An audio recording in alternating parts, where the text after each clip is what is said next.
শুভ সন্ধ্যা। সবাই কেমন আছেন? আমি ভালো আছি।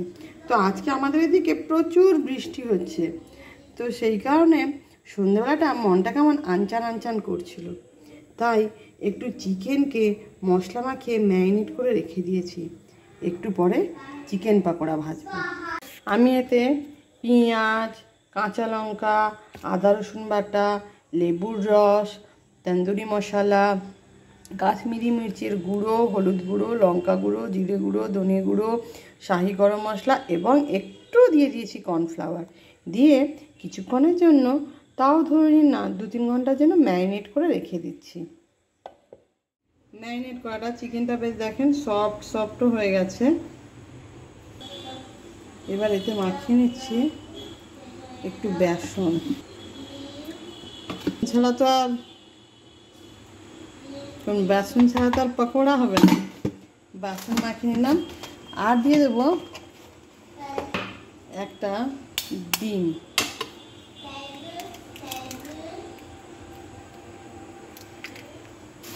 এবার আমি তাকে নিজের হাত দিয়ে সুন্দর করে মাখিয়ে নেব।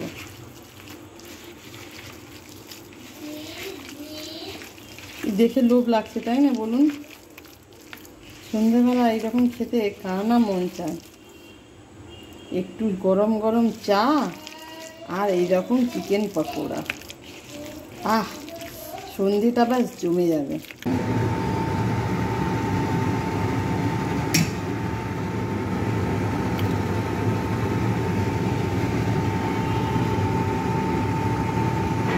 আমি গ্যাস ওভেনে কড়াই বসিয়ে দিয়েছি, আর এই তেলে দিলাম তেল।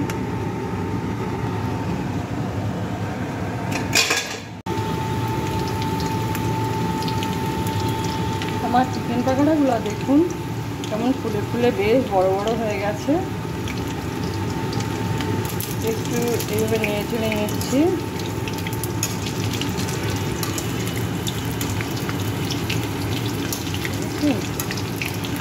এইরকম একটু লালচে লালচে করে ভেজে নেব। আমি এখানে কর্নফ্লাওয়ার অ্যাড করেছি, আপনারা একটু চাল গুঁড়িও অ্যাড করতে পারেন। যদি বাড়িতে কর্নফ্লাওয়ার সবসময় তো থাকে না, চাল গুঁড়িতে থাকলে চাল গুঁড়িও দিয়ে দিতে পারেন।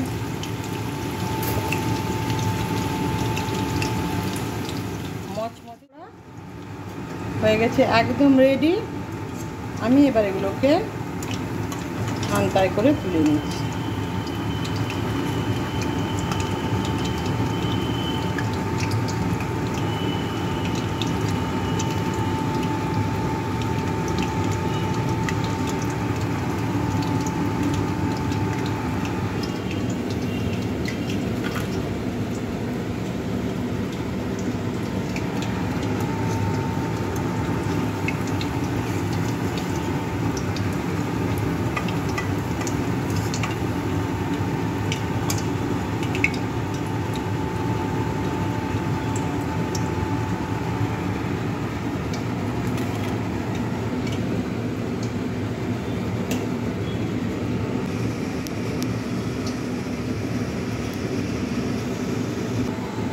আমার চিকেন পকোড়া একদম রেডি হয়ে গেছে।